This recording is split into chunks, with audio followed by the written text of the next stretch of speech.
Jakarta also have a big problem with Yogyakarta it's a mecca of art. we call the hidden place. To see how so many layers about. So yeah guys, we traveled to Indonesia to show you how life is happening here. Our journey starts here in Jakarta, where we will cross all the Java island till Bali. We're gonna share with you all the struggles, challenges and adventures we had on our way. But in this episode we will focus on Central Java. To be more specific, there are two capitals, which is Jakarta, the official one, and Yogyakarta, which is arguably the cultural capital of Indonesia. Anyway, let's talk, more action, and let's go!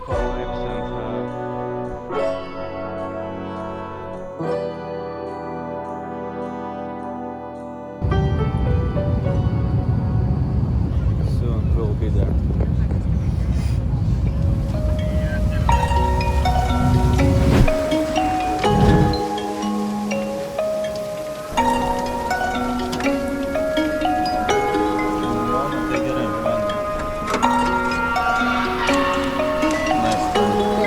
I never know it, but I'm a millionaire. First time in my life, I have million in my hands.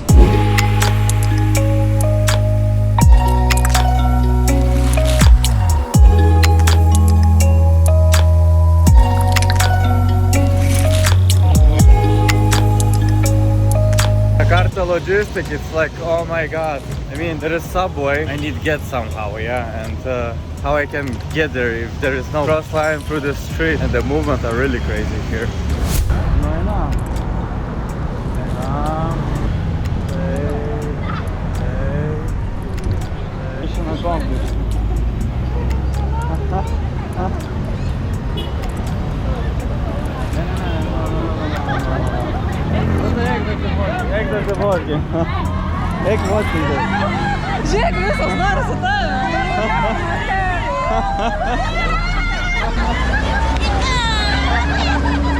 So crazy. For the first time in our lives we got this experience. It seems that folks in the city have never seen any European looking people. And you know what? The same experience we faced all trip around the island. Anyway, let's back to Jakarta. Jakarta, What are you doing in your life for living? showing the people around about the old city. In Jakarta, the old city. Then you can see also they have Chinatown. Yeah, Chinatown, the 1500 years old, the Chinatown. And sometime I bring the people we call the hidden place. Hidden place, that meaning like the slum with the real poor people living. But is it safe for tourists go there? To say, but you need someone who know about that area and you know more about that people who living there, and you know that how the situation condition about that is the place, yeah, in the hidden place or the slum. Favorite place in Jakarta maybe is Koto. One of my favorite place in Jakarta. Jakarta also have a big problem with traffic. Yeah, Traffic jam, you mean? the traffic jam, little bit pollution. And on that note, most of the time we sensed not a little bit pollution. It's polluted air, which made it difficult to breathe. Smog is everywhere. The reason for that is 24/7 traffic all around the city. You see, Jakarta's infrastructure is very bad compared to London, Paris, Seoul or New York's experience. It's the worst one. For a 33 million city they have only 3 metro lines, and most of the movement happens here by scooters, cars and buses. The best solution to move around the city is by Grab or Gojek. It's like a Uber in Indonesia, and the prices here for it are really affordable, which I will talk about later.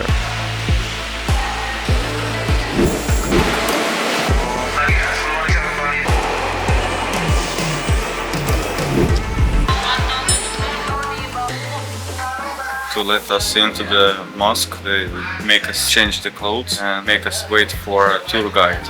And they're bringing us to this kind of room.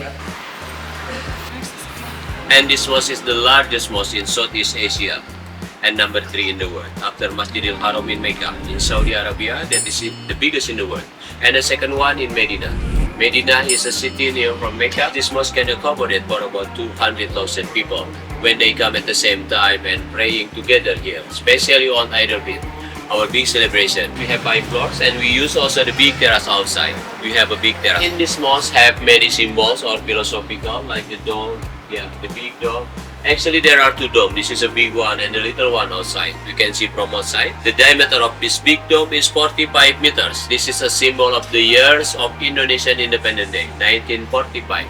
Good thing visiting this mosque is that you're getting free guide who gonna tell you everything. The bad thing, they will not allow you walk wherever you want and where you want. And they have giving a little time for pictures and videos. Anyway, it's still worth it to visit. I mean, better than nothing, and the mosque is really incredible. Okay, what do you like the most of Indonesia? The food. The food? Yeah. Yeah. Do you like Indonesian food? Oh, much. What about food? What's important? Food is so delicious. Many culinary in Indonesia. Rendang. Yeah, of course. What are the other dishes? For example, which dishes we need to try here to eat? Rawon. Huh? Rawon. Yeah. Rawon. Soto. What is that? Soto. It's more like it's like a soup. Uh-huh. Indonesian soup. My favorite is baso. Baso. Baso. First try nasi goreng, fried rice. Yeah. Bakmi goreng, fried noodles. Right, noodles. Or you can eat Or chicken satay. And the last you can eat gado-gado. Gado-gado. Gado-gado is the mixed vegetable with the peanut sauce. Uh-huh. Spicy or not spicy, depend on how long you can put the chili. Okay. Why you like eat so spicy food? Why are you putting chili everywhere? Yes, I'm Indonesian, so I like it. That's the main reason. Okay. Like our grandfathers and grandmothers also likes to eat spicy stuffs. Okay. That's why in Indonesia there's a lot of spicy food. Why are you putting chili so much into their food? That is typical Indonesia. Okay. Majority Indonesian people, they like spicy.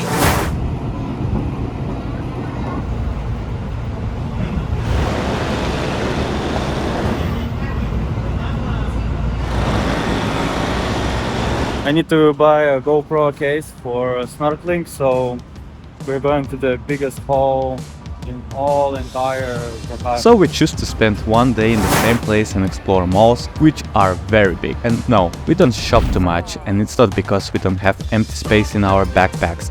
It's because we don't want to get heat stroke. If you don't count smog, Jakarta's air is also very humid, and it's hot. The temperature here is between 35 degrees during the day and 27 degrees Celsius at night, but it doesn't stop Indonesians from being happy.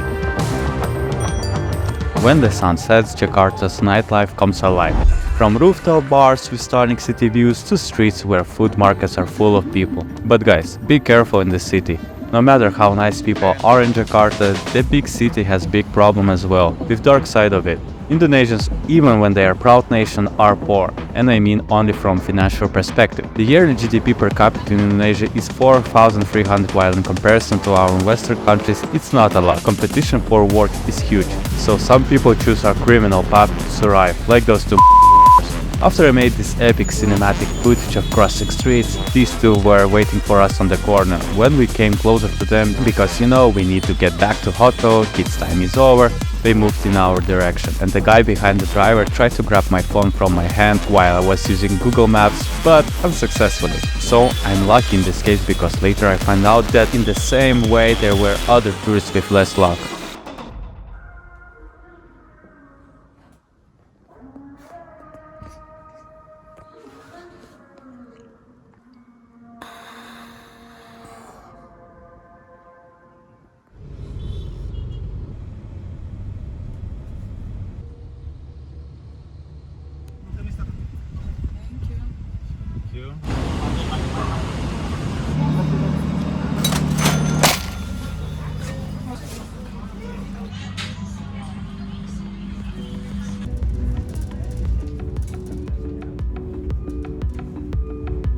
Actually, we are surprised at how good this train is.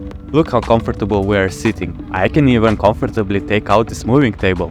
More of that, I can even switch seats and act like I'm doing serious work writing a script for this episode, which I deleted and rewrote it again back home. Then I did a video transfer from my SD card to my external SSD, because after this incident I want to be sure that I will not lose a film footage in force majeure situation. What else? Let's walk around.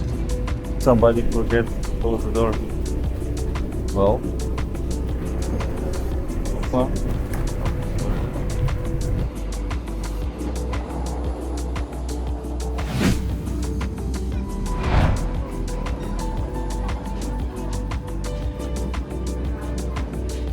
You just need to know that if you're gonna travel with a train in Indonesia, specifically Java, conditioners here really cool.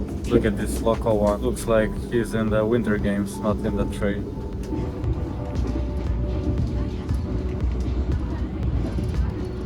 From Indonesian Railways Company.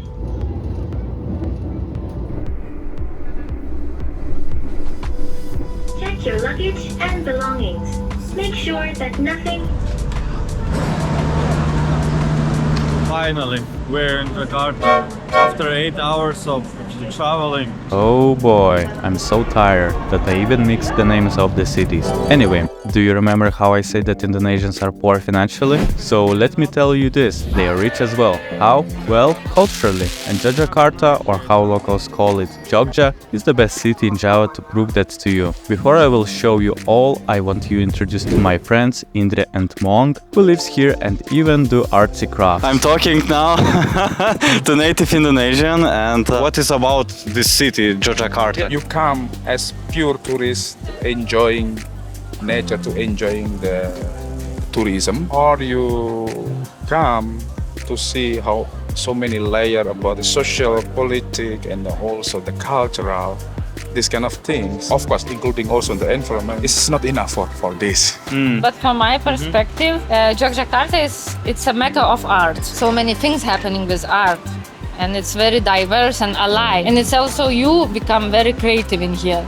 That's the other aspect. Here you are easy to find what you need, material or help or advice. So it's very creative, yeah, when you can already involve with your idea with so many people and do it, because no one will stop you here. And also in every corner of this city you can still find some kind of creative influence. I mean, you will never know what you will find on the other corner of this city, because it's so diverse, and people, are they doing the craft? Are they doing something very modern and contemporary? But it's always alive. Is there the specific field of art which is Yogyakarta are focusing the most, or? Yes, Yogyakarta actually is like a student city in Indonesia. So a lot of people from around Indonesia, from different islands, come here for study. And also artists also here. Like music, painting? Music, visual artists, like yes, theater, everything, yeah, is we have here. And so many collective art. Can you talk about a little bit about your art, which you are doing, your craft? So basically I am composer and also instrument builder and also musician. But my practice, my project is also talking from the historical in Java, and also talk about the political resistance. And now also I work a lot more focusing about like decolonialization, but from the music perspective. I built my own instrument to create my own way, and then to make myself, I decolonizing myself to be freedom. Jogja as the place gave me a lot, give me inspiration, give me connection to build or establish myself as artist, as composer, as musician. Here is community is more macro, so like a more global community. Doesn't matter I'm not joined with one community, but it not means I'm not living in the community. Okay. So even though I'm not joined with all the collective art here, really I'm not joined with all of them, but I work with them because I'm part of the big community. For the first must-see spot in Jogja is Keraton Palace. This is where the Sultan resides. Yes, you hear me right, the Sultan lives here, and not the one from the Aladdin story. You see, Yogyakarta is a unique administrative city in Indonesia, and the head of everything here, that's right, is the Sultan. Kind of like a Buckingham Palace in UK, but kind of, because I'm not sure if King Charles has a museum complex like the Sultan does. So I highly suggest you enter the palace from left side. For this you're gonna pay 25 rupees. And from left side entrance you can experience the Keraton music, which happens early in the morning till early lunch. So let's watch it.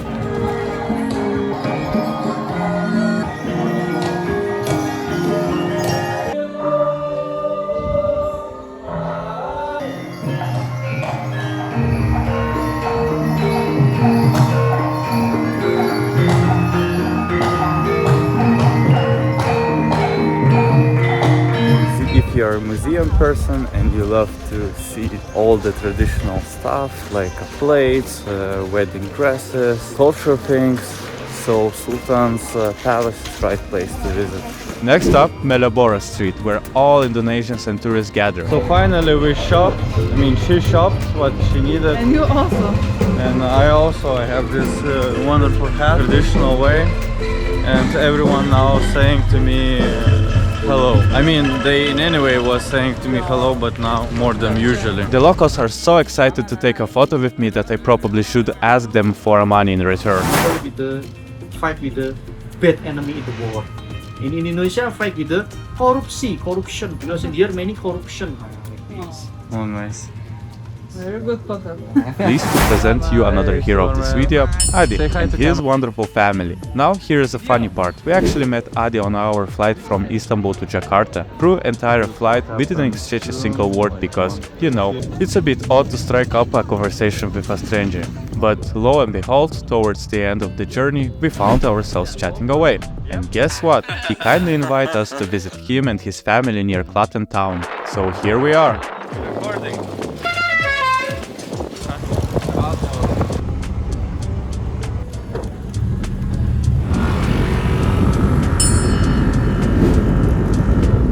We don't understand anything what's happening here.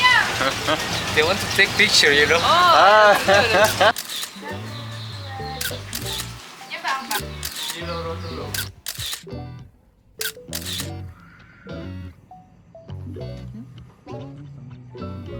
No?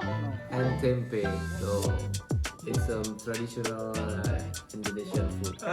And here is oseng, kulit linjo and kacang. Yeah.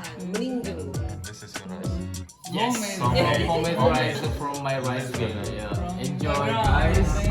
Bon appetit. Thank you. Thank you. Well, another good thing about Keraton is that Prambanan Temple was next to us. Prambanan? Sounds like we're going holy temple of bananas. Prambanan. But no. It's an ancient Hindu temple built in the 9th century during the Mataram kingdom. Prambanan stands as masterpiece of traditional Indonesian architecture and UNESCO World Heritage Site.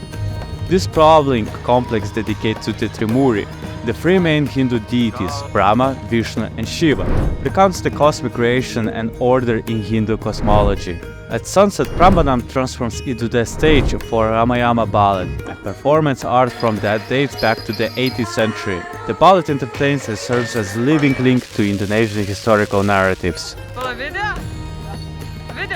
So let's continue our spiritual odyssey and explore other destinations of most travelers' to-do list.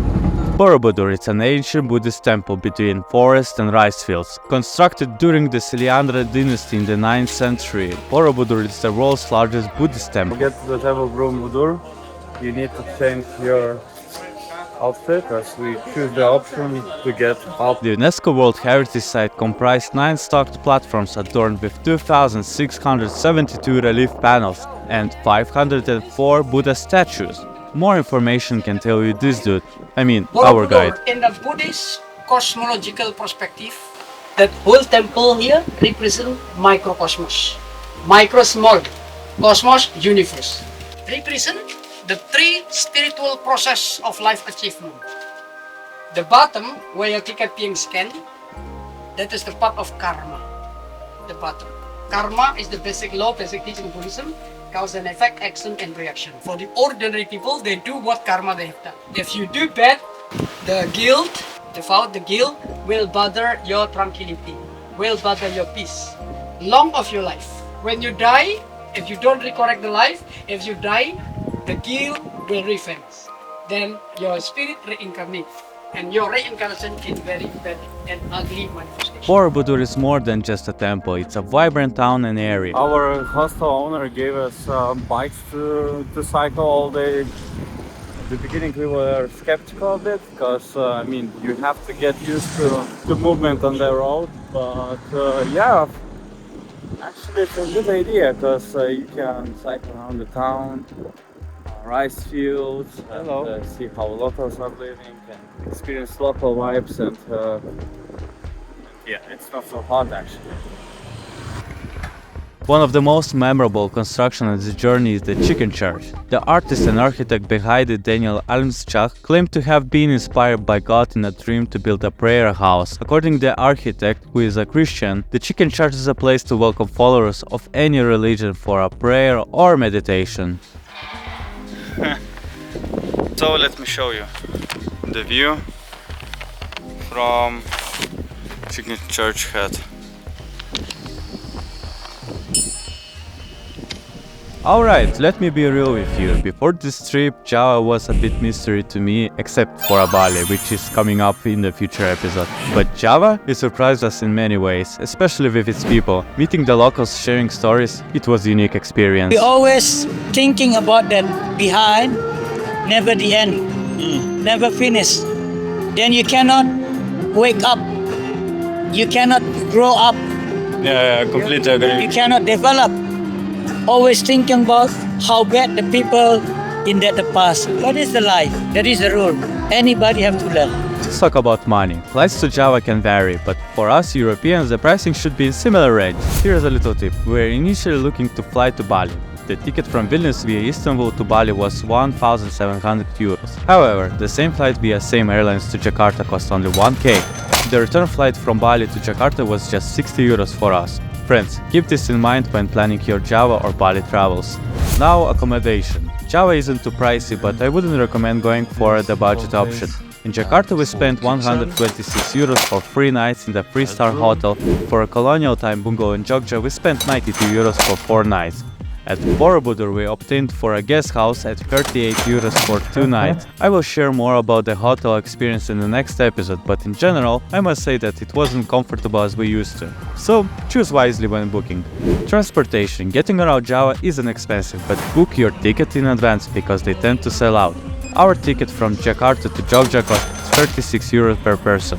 Grab or Gojek rides usually range from 2 to 5 euros per trip, no more. Jakarta metro or buses cost even less, sometimes just 1 euro per several journeys.